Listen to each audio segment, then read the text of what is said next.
¿Conoces las situaciones que activan las auditorías de precios de transferencia en Centroamérica? ¿Sabes cómo protegerte ante dichas auditorías? ¿Entiendes el modelo de excelencia operacional, sus etapas, sus beneficios? Mi nombre es Jesús Guzmán, soy socio de precios de transferencia de Base Firma para Centroamérica y hoy nos acompaña Gaby Arteaga, gerente de precios de transferencia para Centroamérica de Grupo Bimbo. Hola Gaby, bienvenida. Hola Jesús, muchísimas gracias por la invitación. No, más bien gracias a ti por abrirte un espacio para conversar con nosotros. Sé de primera mano que has estado muy full desde enero, entonces de verdad te agradezco tu presencia el día de hoy. Gracias. Fíjate que antes de hablar de las situaciones que activan las auditorías y cómo podemos mitigar estos riesgos, quería decirle a nuestra audiencia básicamente cuáles son los antecedentes de precios de transferencia en Centroamérica, desde cuándo vienen aplicando, en qué jurisdicciones y a partir de qué años. El tema de precios de transferencia en Centroamérica tiene relativamente poco tiempo. Inició en el año 2010 en El Salvador y en cascada han venido cayendo el resto de los países centroamericanos. En el 2011-13 Panamá, en 13-15 Guatemala, en el 13 Costa Rica, en el 14 Honduras y el último fue Nicaragua en el 2017. Estas normas se enmarcan dentro de la batería tributaria legal de los países de Centroamérica y en términos generales siguen los lineamientos de la OCDE. Es decir, leyendo las diferentes leyes en las diferentes jurisdicciones, más o menos es muy parecido a la OCDE. Existen especificidades, Gaby, que me gustaría que nos desarrollaras a continuación. Sí, claro, Jesús. De acuerdo como vimos en la diapositiva anterior, pues siendo El Salvador el primer país que incorporó estos lineamientos de precio de transferencia, podemos observar que en este caso en El Salvador tenemos la obligación de presentar la declaración informativa jurada a más tardar el 31 de marzo y en este caso el local file se recomienda que lo tengamos listo en seguimiento al dictamen fiscal. Aquí hay una particularidad muy importante en El Salvador, Jesús, que el local file puede ser requerido por la autoridad fiscal. No es necesario que este sea enviado a través de un aplicativo, sino que en caso de una revisión o en caso de alguna auditoría, las autoridades fiscales de El Salvador no lo podrían requerir. Posteriormente tenemos el caso de Panamá. Aquí es el primer país donde tenemos abierto la aplicación o la notificación del CBC mismo que se debe presentar el 31 de diciembre de cada ejercicio fiscal. En el caso de la declaración informativa jurada, esta debe de ser presentada ante la DGI a más tardar el 30 de junio y con respecto al master file y el local file, estos de igual forma, al igual que El Salvador, deberán de ser resguardados en la documentación o en el archivo de la compañía en caso de una revisión o en caso de algún requerimiento por parte de la autoridad fiscal. Posteriormente, Jesús, tenemos a Guatemala, donde aquí únicamente tenemos activadas dos obligaciones. Una es la declaración informativa jurada misma que se debe presentar el 31 de marzo y el local file, al igual que los otros dos países, debe ser resguardado con parte de nuestro archivo en caso de alguna revisión o en caso de alguna auditoría por parte de las autoridades fiscales. En el caso de Panamá y Guatemala, Jesús, tenemos casos muy particulares porque podemos observar en nuestro cuadro que las operaciones locales están tachadas. ¿Qué quiere decir esto? Que la declaración informativa jurada y en el local file únicamente vamos a presentar las operaciones que tenemos con entidades localizadas en el exterior.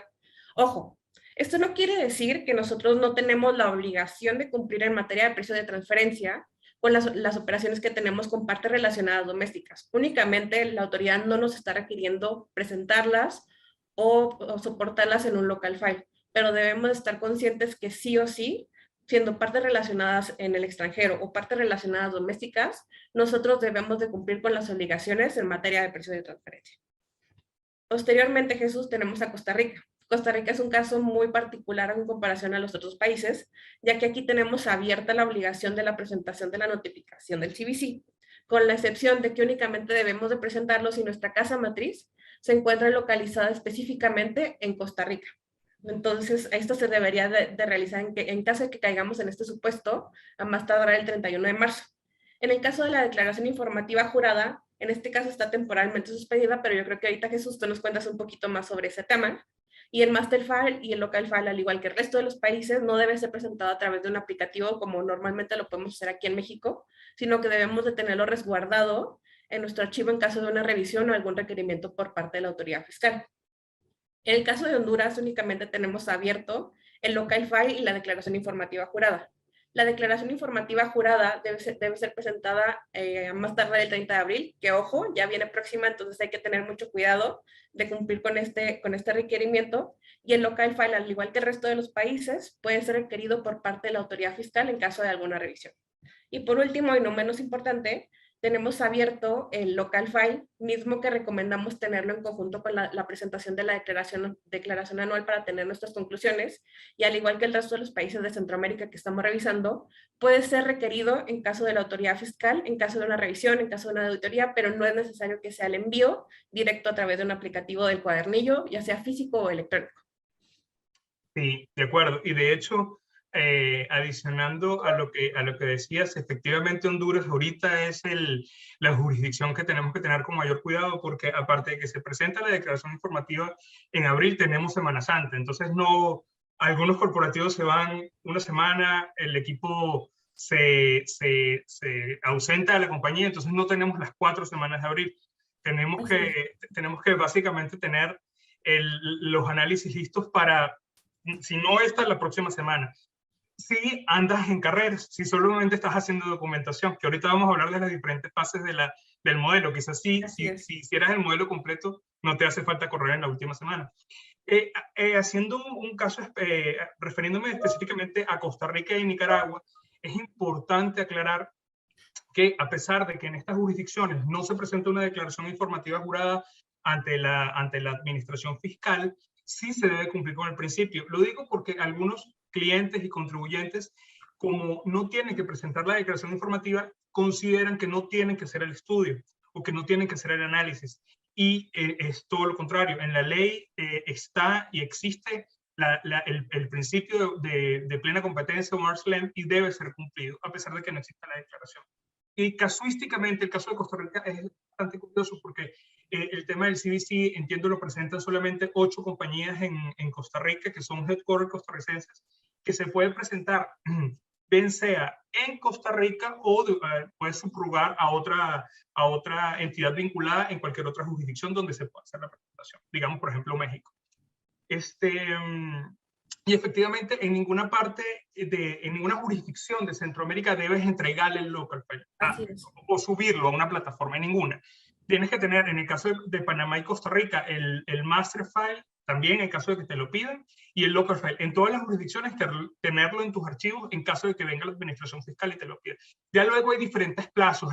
Algunos países te dan 40 días para entregar el estudio, otros te dan 10, dependiendo de la jurisdicción. ¿Sí? Pues, fíjate, Gaby, que en estos 12 años, la interacción que ha habido entre los contribuyentes y las administraciones fiscales a través de estas declaraciones informativas, revisión de estudios, posiciones pasivas de la administración fiscal o posiciones pacíficas, también se le puede decir, se han detectado varias situaciones que activan las auditorías de precios. Entonces aquí básicamente las hemos intentado resumir en base firma y quisiera que desde tu experiencia nos hablaras un poquito de cuáles son los detonadores de estas situaciones de fiscalización. Sí, claro, Jesús. Dentro de lo que hemos visto en nuestra experiencia, uno de los principales detonadores pues, son las reestructuras de negocio, que básicamente pues tengan una razón de ser, una razón de existir y no sean nada más porque sí. Entonces, ese es uno de los principales detonadores. Otra podría ser las variaciones en márgenes de rentabilidad, que ojo aquí, en el ejercicio fiscal 2020 pasamos por el tema de COVID. Entonces, en ese periodo, pues teníamos una razón económica porque tuviéramos esta variación de márgenes de rentabilidad entre un ejercicio y otro. Tanto que la OCDE emitió las guías para temas de COVID, pero también hay que tener en consideración para otros ejercicios donde ya estamos un poquito mejor en términos económicos, que estos márgenes no varían de un ejercicio a otro, porque uno podría ser considerado como un ajuste de precio de transferencia o podría ser cuestionado por parte de la autoridad porque de un ejercicio a otro tú tenías un margen de utilidad del 5 y hoy tienes un 1%, ¿qué fue lo que pasó con tu empresa? Otro podría ser la solicitud de devoluciones, que eso es algo muy común, que eso es, por ejemplo, en IVA, en cuestiones de IVA, lo primero que te solicita la autoridad fiscal es el estudio de precio de transferencia, y una vez que tienen el estudio de precio de transferencia, se empiezan a abrir los requerimientos de cuéntame qué pasó con esta operación, cómo la realizaste, cuál es el contrato, demuéstrame que realmente se llevó a cabo, etc. También podría ser que los márgenes de rentabilidad baja, la gran cantidad de operaciones intercompañía. Ojo, esto no quiere decir que no puedes tener más de N número de operaciones intercompañía, sino que debes de estar, esas operaciones intercompañía deben de tener una razón y deben de ser efectivas y cumplir con todo este detalle de que sí se cumplieron. También pudiera ser un gran contribuyente. Las auditorías a partes relacionadas, es decir, que a una parte relacionada de un grupo, de una compañía, le hagan una auditoría, revisen una operación específica con otra empresa del grupo y como resultado abren la auditoría a ambas compañías. Podrían ser pérdidas recurrentes, que hay que tener mucho ojo en eso, que al igual que reestructuras de negocio o variaciones en márgenes de rentabilidad o operaciones, debe tener una razón de ser, porque básicamente la autoridad te va a decir, ¿por qué tienes un negocio? Y ya estás perdiendo. ¿Cuál es la razón de que exista este negocio? También puede hacer, Jesús, la alta facturación desde o hacia paraísos fiscales, que hay que tener mucho ojo en eso. Las inconsistencias, que aquí es un tema muy importante, Jesús, porque estas inconsistencias pueden ir desde la selección de compañías comparables. Es decir, el año pasado tenía 12 compañías comparables, este año tengo 9. ¿Qué fue lo que sucedió? ¿Qué fue lo que cambió? Estas compañías se eliminaron, se volvieron privadas. ¿Qué hiciste en tu búsqueda que ahora nada más te aparecieron estas o aparecieron más? ¿Por qué rechazaste el año pasado una compañía y este año me la estás aceptando? Y también va desde las inconsistencias, por ejemplo, de que en la declaración informativa jurada pones un dato o un monto o un método de precio de transferencia y en el estudio o en el local file documentas otro. Entonces hay que tener mucho ojo que estas inconsistencias pues sean lo menos que no tenerlas básicamente, porque eso es lo primero que nos podría saltar en caso de una auditoría. Y por último, y no menos importante, y esto hay que ser muy, muy cautelosos y hay que cumplirlo sí o sí, es tener el estudio de precio de transferencia, ya que como podemos observar en los países que revisamos de Centroamérica, el estudio de precio de transferencia, el reporte o local file, como gusten llamarlo, no es necesario enviarlo a la autoridad, únicamente la declaración informativa jurada. Entonces podríamos llegar a pensar, bueno, lo único que me requiere la autoridad es la declaración informativa jurada donde yo pongo mis partes relacionadas, mis métodos, mis montos, cómo fue que yo analicé esta operación. Entonces el estudio lo paso a segundo plano.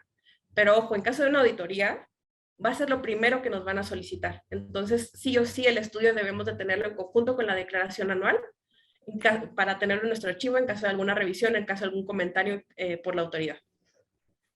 Sí, Gaby, completamente de acuerdo. Y de hecho, dentro de los modelos de riesgo que nosotros corremos, notamos que en el caso centroamericano existen, digamos, dos tipos de transacción típica de precios. La primera es la transacción que se da en los países de América Latina. América Latina, al ser países importadores de capital, básicamente, o en su gran mayoría, transan con sus partes relacionadas para importar el capital, venderlo localmente y luego vía dividendos u otros mecanismos repatriarse dinero de las jurisdicciones en las que están. Y eso aplica para Centroamérica y para el resto de América Latina. O sea, digamos, es algo natural. Pero también existe un mercado de precios de transferencia centroamericano en el cual el capital centroamericano se mueve en Centroamérica. Entonces empiezas a ver gran cantidad de cruces de frontera dentro de la propia Centroamérica, porque digamos, no tiene sentido, dadas las distancias, que coloques una planta en una línea de producción en Guatemala y la misma línea de producción la vuelvas a montar en El Salvador a apenas 220 kilómetros. Entonces empiezan a haber mayor cantidad de operaciones intercompañía, pero que no tiene nada que ver con un tema fiscal, sino con un tema de negocios.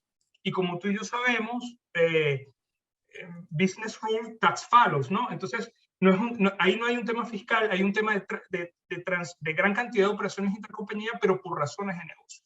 Eso es un riesgo muy importante que hay que, dicho lo cual, ya te debes estar imaginando entonces que Si haces una línea, haces un mismo producto en un país y lo vendes localmente y lo exportas, ahí pueden haber confusiones de precios comparables, en fin, se empiezan a desprender desde la metodología pura y simple de PT muchas preguntas, ¿no?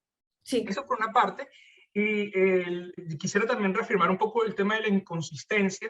Hace poco a un contribuyente panameño, a una operadora de petróleo, le hicieron un ajuste millonario en dólares por básicamente tener inconsistencias en su documentación. La declaración de impuestos sobre la renta no eran las mismas cifras que tenían en el balance, que tenían la segmentación del estudio, que tenía la información financiera, por ejemplo, de los estados financieros, en fin. O sea, esos cumplimientos que hay que tener en diferentes tiempos, hay que tener mucho cuidado que estén al menos, si no son iguales, al menos conciliados y saber por qué hay diferencias, porque la administración fiscal te va a tocar la puerta si encuentra inconsistencias y aparte, como tú y yo sabemos, los ajustes de precios de transferencia tienen un alto impacto en la base imponible. Es decir, cambiarte un 1% de tus compras es, bueno, lo que tú reportaste a tu casa matriz como utilidad o como gasto de impuestos sobre la renta, se puede básicamente voltear si te hacen un ajuste de un decimal en precios de transferencia, ¿no? Hay que tener mucho cuidado. Sí, Jesús, aquí como dato para nuestros espectadores, nuestros oyentes, me gustaría añadir que en el caso normalmente en una auditoría, al estudio de precios de transferencia, como normalmente nosotros lo conocemos o local file, se le llama documentación comprobatoria. Entonces hay que tener mucho cuidado en eso porque a lo mejor se nos podría cambiar estos términos en caso de una auditoría, entonces podríamos llegar a una confusión. Pero si te pide la autoridad la documentación comprobatoria de precios de transferencia, básicamente nos estamos refiriendo al estudio de precios de transferencia. Entonces hay que tener mucho cuidado cuidando estos términos legales, estos términos que pudiera tener la autoridad fiscal en la hora de una auditoría. Exactamente. Y si, por ejemplo, tienes a tu favor una solicitud de IVA y vas y la solicitas con tu derecho de solicitar tu reintegro, tienes que, por ejemplo, considerar de que el estudio tiene que estar blindado porque te pueden pedir el estudio. Y entonces, al final de cuentas, puedes terminar no recibiendo la devolución del IVA y aparte un ajuste de precios, o sea, que es el peor de los montos, por darte un ejemplo, ¿no? Sí. Definitivamente las administraciones fiscales en Centroamérica han sido muy activas auditando precios y han causado ajustes en Centroamérica importantes, significativos. Nosotros hicimos un pequeño ranking de cómo van las auditorías. Tenemos los importes, pero para no causar mayor ruido, nada más vamos a mostrar el número de auditorías y por posición, ¿no? El Salvador es el primero con 58 auditorías y tiene sentido que El Salvador sea el primero haciendo auditorías porque fue el país donde se inició la norma. Y recuerdo que 4 años después del 2010, por ahí en el 14, fueron muy activos fiscalizando. Luego viene Guatemala con 57. Esto es un periodo entre el año 2013 y el año 2019.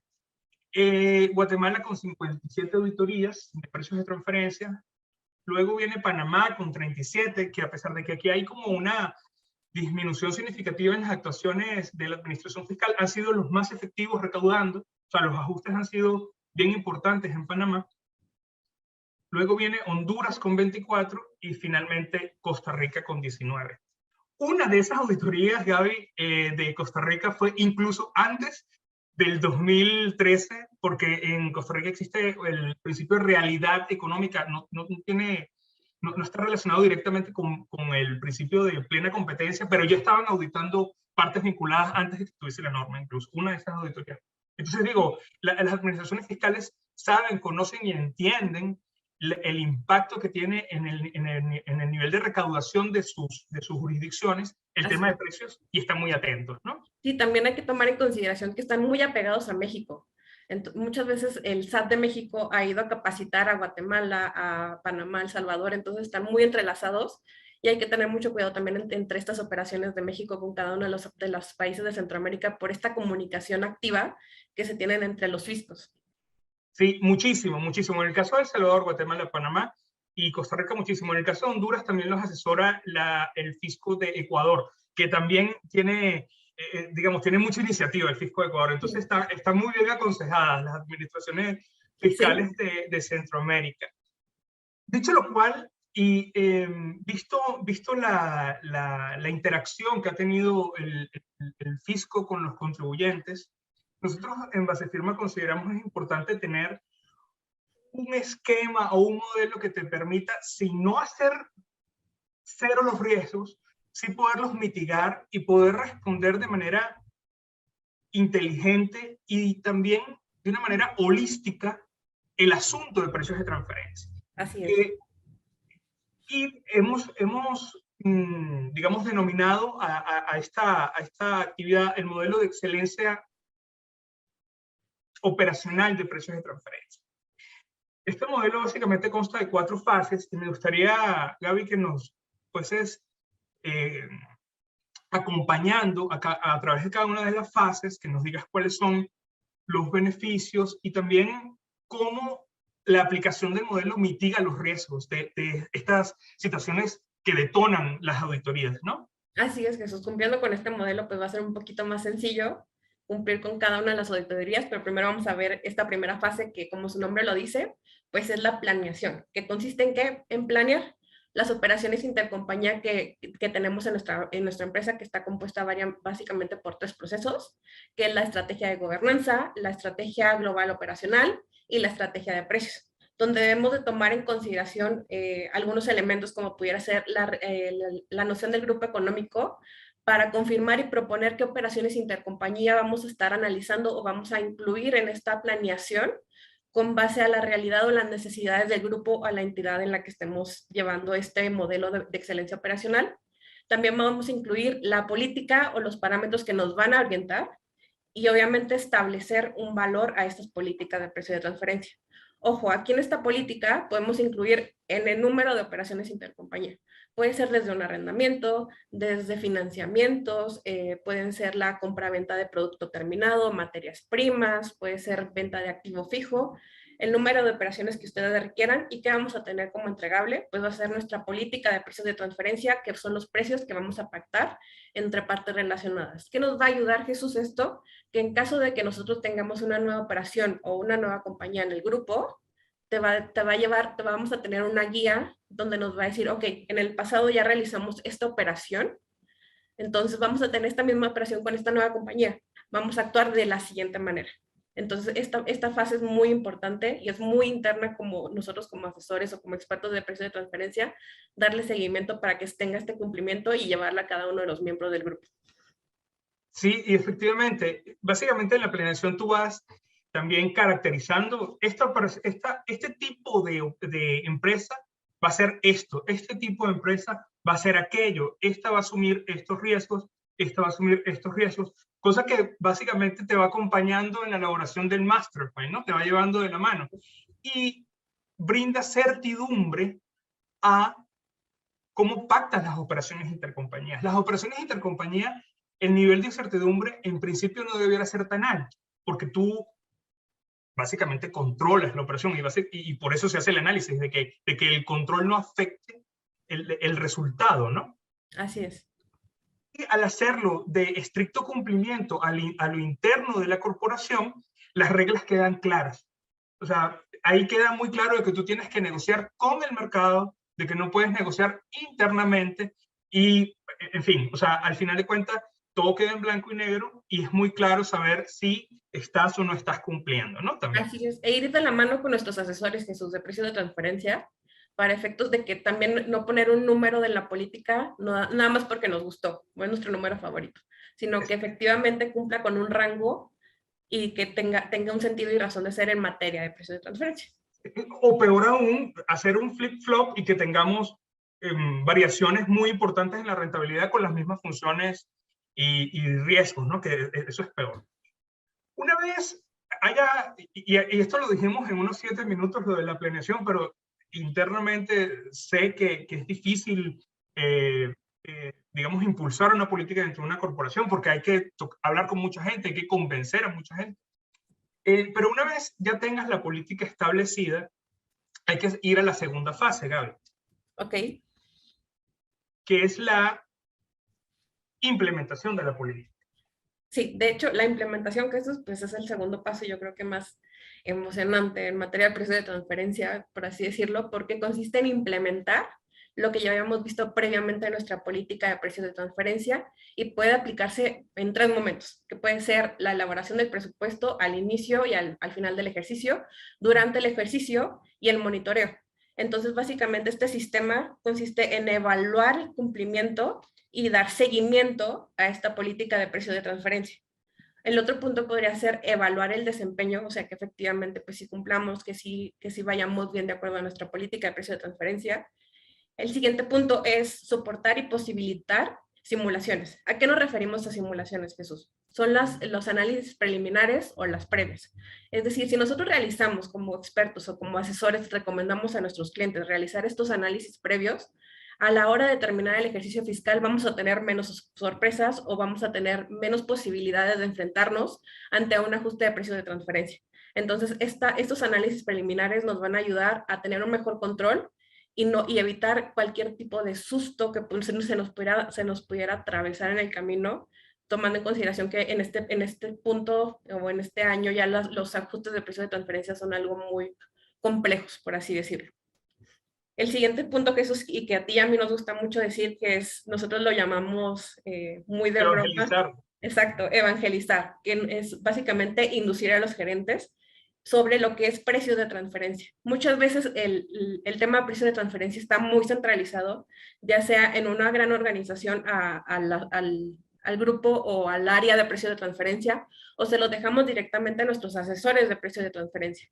Entonces Sí. hay que evangelizar esa palabra que nos gusta tanto a ti y a mí, de decir, oigan, esta obligación de precio de transferencia puede que sea muy nueva, puede que muchos no sea muy conocida por cada uno de nosotros, pero es igual de importante como lo es presentar nuestra declaración anual, presentar nuestra declaración informativa jurada, que tengamos los resultados y que cumplan con el principio de plena competencia. Es igual de importante que tener los estados financieros, que tener el dictamen fiscal, que tener la declaración anual. Entonces hay que ir metiendo esta idea de cumplir y que básicamente el decir, necesito que cumplas con este margen, no es porque a nosotros nos guste este número o estemos casados con un margen en específico, sino que tenemos una serie de lineamientos que cumplir que nos lleva a obligar o llevar de la mano al grupo para cumplir con esta política que ya habíamos establecido previamente. Sí, fíjate que yo aquí quisiera adicionar algo. Es como decirle que el gerente fiscal o el jefe fiscal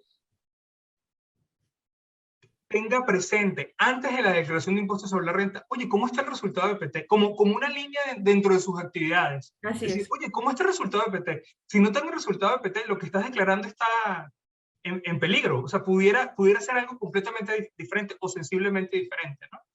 Y también el hecho de que, bueno, creo que es uno de los últimos puntos que vas a conversar, es no trasladar, lamentablemente, y con el mercado sí hay demasiados imponderables. Puede ser que un producto se haya hecho el esfuerzo de hacer un producto muy bueno, de muchísima calidad, al mejor precio posible, y el producto no pegó, el producto no gustó, o gustó en la jurisdicción de Guatemala y no gustó en la jurisdicción de El Salvador, por ejemplo. Sí. Y entonces los gerentes de cada uno de los países tienen esa papa caliente porque ¿dónde se queda esa pérdida? No importa perder. Digo, lo que importa es que esa pérdida quede en la jurisdicción correcta, conforme a la política. Así Porque, es. porque si la pérdida queda, por ejemplo, en la jurisdicción incorrecta, ahí sí corremos un riesgo de doble imposición, impuestos, multas, lo que sea. Por eso hay que ir muy de la mano con el asesor para que los ayude a definir, porque en el grupo las utilidades y pérdidas pues a nivel consolidado se evaporan, ¿sí? Pero cuando la tienes en el lugar incorrecto, como tienes un socio diferente, porque no es lo mismo la DGI en El Salvador que la SAR en Honduras, por ejemplo, al tener socios diferentes en cada una de las jurisdicciones hay que tener mucho cuidado dónde se tiene el resultado. Y bueno, creo que aquí te quité yo el punto de evitar el traspaso de la ineficiencia, pero por favor desarrollanos la idea. Y básicamente, pues tú ya lo comentaste, Jesús, no creo que pudiera agregar algo más a esta idea que tú lo explicaste bastante bien, que es evitar el traspaso de la ineficiencia entre los centros de producto. Y también creo que es algo muy importante, Jesús. Hay que cuidar la parte que estamos analizando y la contraparte.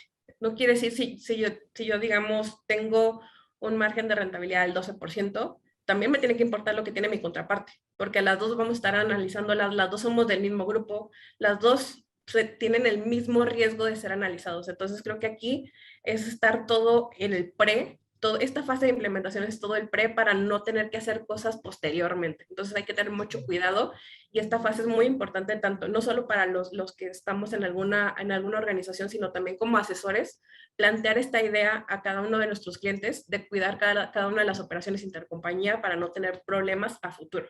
¿Y qué tenemos como entregable, Jesús, en este caso?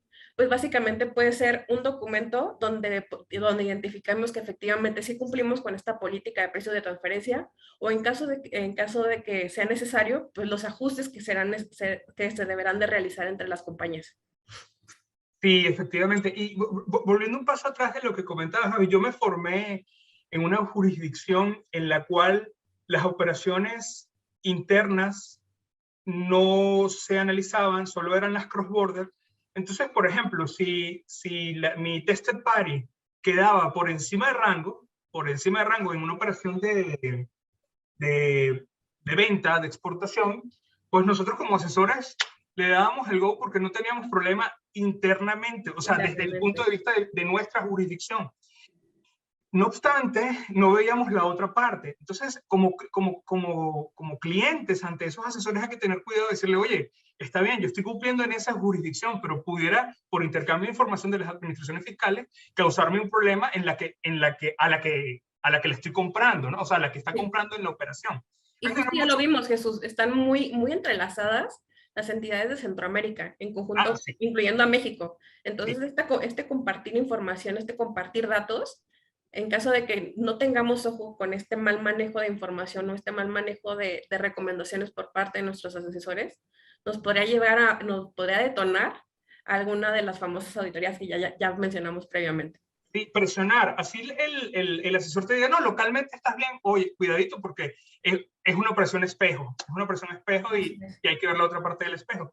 Finalmente, acá en el tema de cómo cuantificar, porque muchas veces decimos, PT no es una ciencia exacta, PT no todo es blanco y negro, hay muchos grises, pero en este punto sí es una precisión meridiana a la que llegas, pueden ser ajustes, recuerdo yo he hecho ajustes de $600 o propuesto ajustes de $600 y ajustes muy grandes por alguna equivocación o mala interpretación de la política o lo que sea. Entonces, sí se llega a niveles de precisión muy, muy, muy grandes y la manera de llevar a cabo esta implementación dependerá también del presupuesto que tenga la compañía de realizar, digamos, modelos de inteligencia artificial para conectarse al ERP o con un Excel, dependiendo del nivel de presupuesto que tenga la corporación, sí, se puede llegar a hacer esta implementación, Gaby. Una vez, entonces, avanzando, una vez hayas planeado e implementado que esto te lleva básicamente la planeación un rato y la implementación el año, porque ves viendo las cifras durante el año, ¿cierto? Llega el momento de la documentación. Así es, Jesús. Yo creo que este punto, esta tercera fase, es la fase que todos, no solo expertos de precio de transferencia o asesores de precio de transferencia conocemos, porque básicamente es la documentación comprobatoria de precio de transferencia, llámese estudio de precio de transferencia, reporte o local file, que básicamente esta fase consiste en documentar la fase 1 y la fase 2, ya sea en esta documentación comprobatoria / estudio local file o la declaración informativa jurada. Aquí en este caso, Jesús, en esta documentación se consideran pues, las normativas fiscales e instrumentales de cada una de las jurisdicciones donde estemos operando y obviamente va de la mano con los lineamientos de la OCDE. Entonces, básicamente es como una foto o un álbum de todo lo que hicimos en el año ya plasmado en un documento. Sí, efectivamente. Y esto, el estudio de precios de transferencia, dado los tiempos, se realiza después del cierre, muchas veces después de la declaración de impuestos sobre la renta, y si no tienes la operación planeada e implementada, aquí si te encuentras una sorpresa, te toca que tienes que o hacer rectificativa, sustitutiva, complementaria de rentas, dependiendo de cómo se llame la jurisdicción, como se llame en la jurisdicción, o bueno, en todo caso abrir libros o hacer ajustes fiscales no contables, te empiezas a enredar, ¿no? Así es. Aquí el proceso de la documentación, si ya tú vienes cumpliendo con la fase 1 y con la fase 2, sería básicamente, como tú bien dices, una foto que si no está tal y como lo consideraste en el momento de la implementación, en el momento del cierre o a noviembre, digamos, debiera estar muy cercano a eso. Y como el asesor de precios no te da un valor único, porque no hay comparable perfecto, te da un rango, usualmente esos pequeños movimientos quedan dentro del rango, y no solo que quedan dentro del rango, sino que no te afecta el resultado y tampoco la conclusión. Sí, y también, Jesús, creo que es muy importante que si cumplimos con la fase 1 y la fase 2, como pudimos observar en el tema de las obligaciones en materia de precios de transferencia en Centroamérica, la mayoría de nuestras obligaciones están al 31 de marzo. El país que más sea un poquito más lejos podría ser el 30 de abril. Pero si nos damos cuenta, si cumplimos con estas dos fases, si no tenemos ningún inconveniente en materia de precios de transferencia, porque ya cumplimos con la fase de implementación y la planeación, a la hora de hacer el estudio de precios de transferencia lo podemos tener a inicios de marzo y cumplir en tiempo y forma con las obligaciones en materia de precio de transferencia sin ninguna sorpresa que se nos pudiera presentar, porque ya estuvimos implementando, ya estuvimos planeando, ya estuvimos verificando que efectivamente nuestra política de precios de transferencia se cumplió de acuerdo al rango que ya nos establecieron nuestros asesores. Exacto. Digamos que en esta fase es informar, forma parte de lo que informa. Por eso las declaraciones de precios de transferencia son informativas de la operación intercompañía, pero donde se determina el impuesto, donde tú determinas la base imponible, que es lo que mueve el flujo de caja, donde está el verdadero riesgo, es en la fase 1 y 2, en la planeación y la implementación. Bueno, entonces en esta fase, si cumples con la primera y con la segunda, deberás ir ya, digamos, en bajada, ¿no? Sí, ya vamos nada más con la brisa, básicamente. Exacto, vamos con la brisa a favor. Así es. Una vez hayas documentado, y a pesar de que este modelo con estas 3 fases ya está bastante robusto, nosotros pensamos y consideramos que hay una etapa en la cual la administración fiscal, bien sea por quizás desconocimiento o mala interpretación, o no estar enterado al 100% de todos los aspectos y dimensiones de la operación intercompañía, pudiera de igual forma atacarte. Entonces hay que incluir, como para blindar el modelo, la fase de la defensa. Así es. Cuéntanos de la fase de la defensa, Gaby. Pues básicamente, Jesús, esta última fase es complementaria a las 3 fases que ya vimos anteriormente, que es nuestra política y al estudio de precios de transferencia, que básicamente consiste en crear un archivo de defensa o defense file, que es un apoyo a la gerencia de la compañía para el manejo de auditorías fiscales en materia de precios de transferencia. Entonces, básicamente, pues estas son 3 estrategias, que es la estrategia de preventiva, contingente y reactiva. Es decir, si se activa una auditoría en materia de precios de transferencia, lo primero que te va a decir el fisco es, ok, tuviste la prestación de servicios administrativos.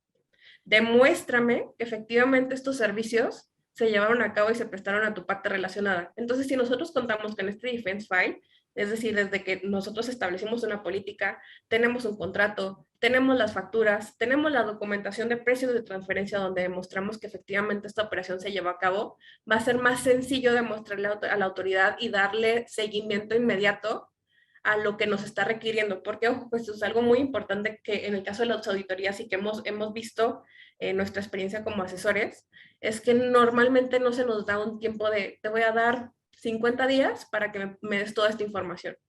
Como ya son ejercicios fiscales cerrados, la autoridad entiende que nosotros los debemos de tener conocimiento inmediato, conocimiento de cómo es que funcionan cada una de estas operaciones. Entonces a la siguiente semana necesito que me pases toda la documentación comprobatoria de que efectivamente realizaste esta operación. Entonces, si nosotros cumplimos con este defense file, vamos a darle seguimiento inmediato a cada uno de los requerimientos, como lo dicen en la diapositiva que estamos viendo, contingente, seguimiento inmediato de cada etapa de la auditoría, y el reactivo y seguimiento inmediato otra vez en el estudio de estas auditorías.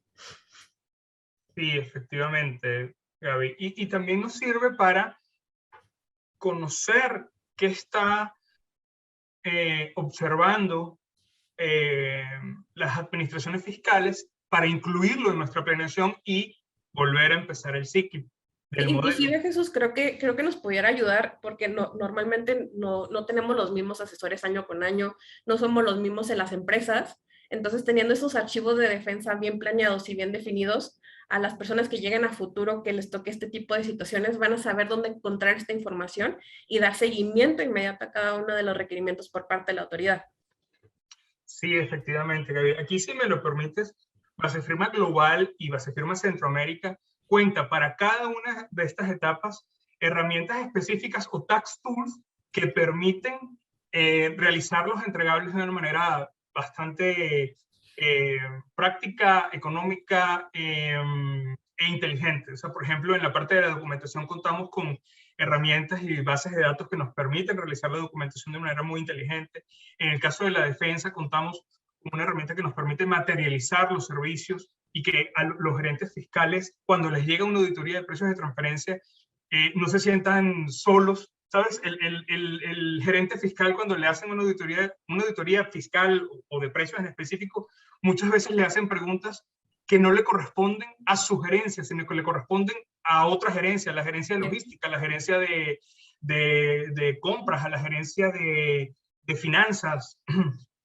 Y entonces, digamos, en ocasiones se siente solo el gerente fiscal porque dice, oye, ¿esto cómo lo voy a responder? Si tú tienes en una fase de defensa eso muy bien planeado y muy bien materializado, quizás no tienes el 100% de la respuesta, pero sí pudieras tener un buen porcentaje de qué preguntas le puedes hacer internamente a la corporación. Básicamente, cumpliendo con el modelo, estás bastante cubierto en el tema de precios y los riesgos asociados a las auditorías los mitigas, considero yo, fuertemente. ¿Tú qué piensas? Sí, básicamente, sí, si cumplimos ya con todo esto, pues tenemos todo armado, no vamos a tener ningún tema en precio de transferencia que también no es como que estemos exentos de alguna auditoría, porque básicamente puede ser que nos toque por azares del destino que se nos abra una auditoría, pero si tenemos todo este modelo de excelencia operacional bien definido o le ayudamos a nuestros clientes a definir este modelo de excelencia operacional, nos va a ayudar bastante a futuro, en el presente y a futuro. Sí, de acuerdo, Gaby. Bueno, no me queda más que agradecerte tu presencia, tus comentarios y tus inputs a nuestro webinar. Espero que en el próximo nos acompañes también. Claro que sí, Jesús. Y de nuevo, muchas gracias. No, gracias a ustedes por la invitación y un gusto estar aquí hablando contigo de algo que nos gusta y nos apasiona tanto. Sí, señor. Muchas gracias. Bueno, y ahorita para la audiencia tenemos 15 minutos para que nos coloquen, si gustan, sus preguntas en el chat y Gaby y yo les sabremos responder si sabemos y si no sabemos les sabremos decir que tampoco sabemos porque también se vale. Cuéntenos.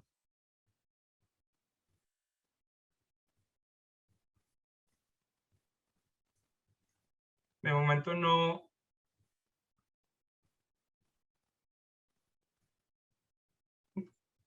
Sí, entiendo a la persona que preguntó que la sesión está siendo grabada y la vamos a compartir.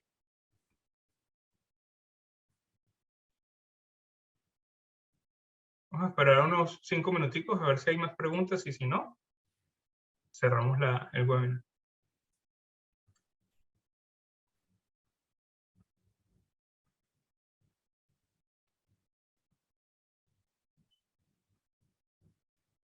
Sí, de igual forma que yo creo que si hay algún tema de precios de transferencia, se podrían comunicar directamente contigo a través del correo que tú pusiste ahorita en la diapositiva o a través de tu teléfono.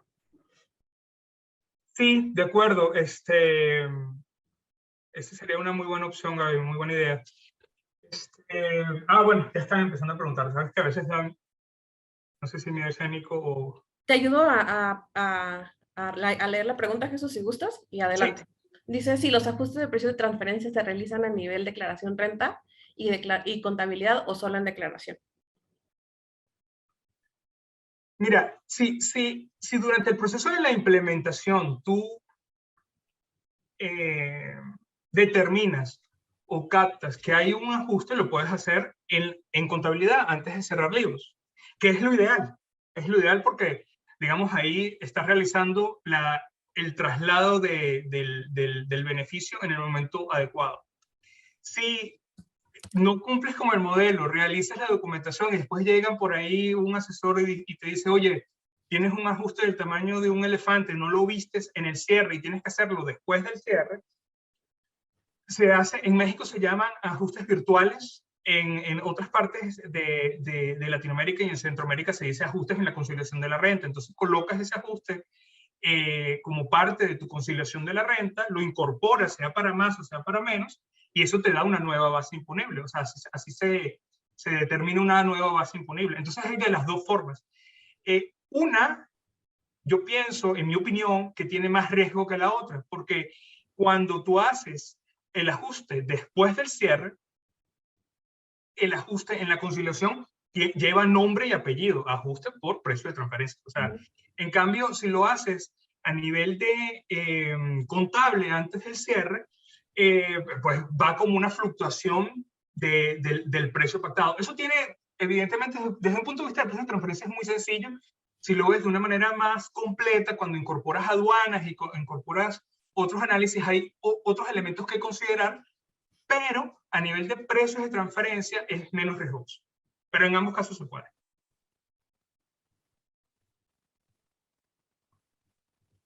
Jesús, comentan que han escuchado por la parte de las autoridades con relación a la implementación del Pilar 1 y Pilar 2 en Centroamérica.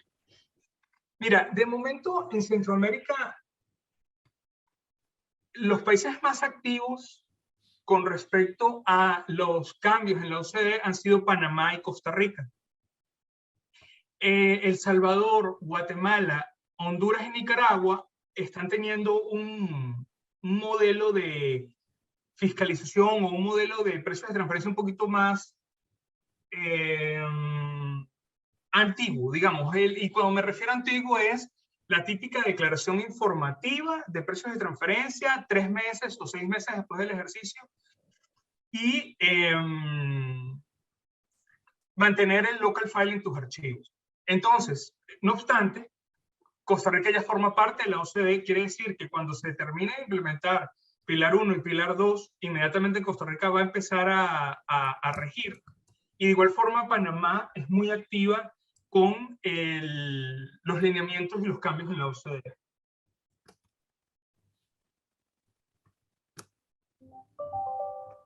Ahora, Pilar 1 y Pilar 2, tú sabes, Gaby, básicamente, tanto que hemos nosotros documentado OCDE, los 5 métodos o los 6, dependiendo de la jurisdicción, y el Pilar 1, Pilar 2, básicamente lo que te está llevando de la mano es como llevar un profit split y safe harbors, o sea que Brasil siempre tuvo la razón, ¿no? Desde el principio, pero al final de cuentas la normativa en este momento está, como la describimos.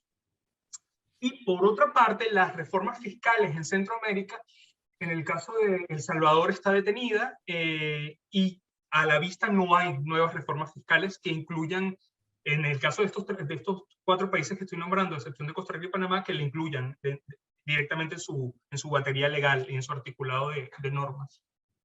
Aquí, Jesús, también me están preguntando si el modelo de excelencia operacional lo ejecutan o evalúan desde la perspectiva del todo el grupo multinacional o lo abordan desde cada una de las compañías. Mira, es difícil no implementarlo. Es difícil implementarlo en la casa matriz, es difícil, y es incluso más difícil implementarlo desde una base individual, porque la política de precios debiera ser una política global de precios, entonces debiera emanar desde la casa matriz hacia el resto del grupo.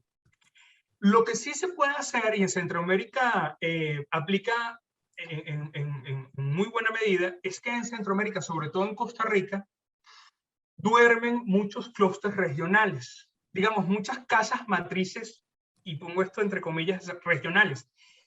Puede ser que la estrategia la piensen, la creen en Europa o Estados Unidos, pero regionalmente se implementa o se ejecuta desde un país de Centroamérica, en este caso, por ejemplo, Costa Rica. Entonces, quizás, si globalmente no existe, sí se pudiera tropicalizar o realizar a nivel local, para que localmente la interacción que tienes con tus vinculadas dentro de la región estén cubiertas a través del modelo. Creo que esa es la palabra correcta, Jesús, el tropicalizar, porque si bien puede estar todo centralizado desde una compañía o desde un país, hay que tropicalizar de acuerdo a las necesidades que tiene cada uno de nuestros países.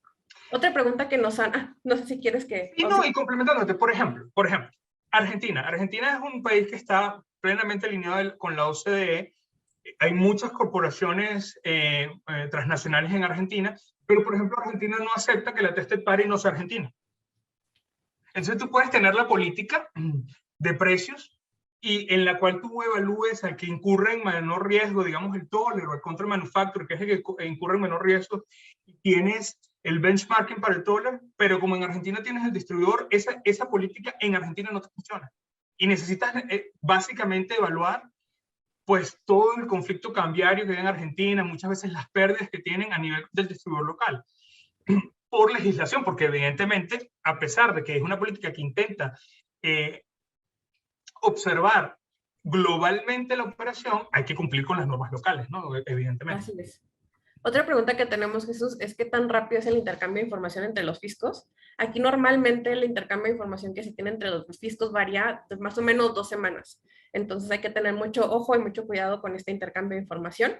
Otra que va directamente hacia ti, Jesús, de Basefirma, que es desde el conocimiento de Basefirma, ¿cuál ha sido la tendencia de optimización y automatización en la práctica de precio de transferencia? Muchísimo. Basefirma tiene 20 años especializándose en el tema de precios de transferencia y sinceramente yo me siento muy orgulloso de nuestras herramientas de Tax Tool, que son muchísimas. Tenemos un abanico muy amplio de servicios asociados a la documentación de precios, a la defensa de precios, y no solo de precios, también otro tema, valoración de intangibles, en fin. Y conforme ha pasado el tiempo, de hecho, debo decirlo, por allá en los años 2002-2003, Basefirma ya tenía un esquema de oficinas a través de intercambio virtual y todo esto. O sea, hemos sido muy innovadores y intentamos ser muy prácticos en la manera de trabajar.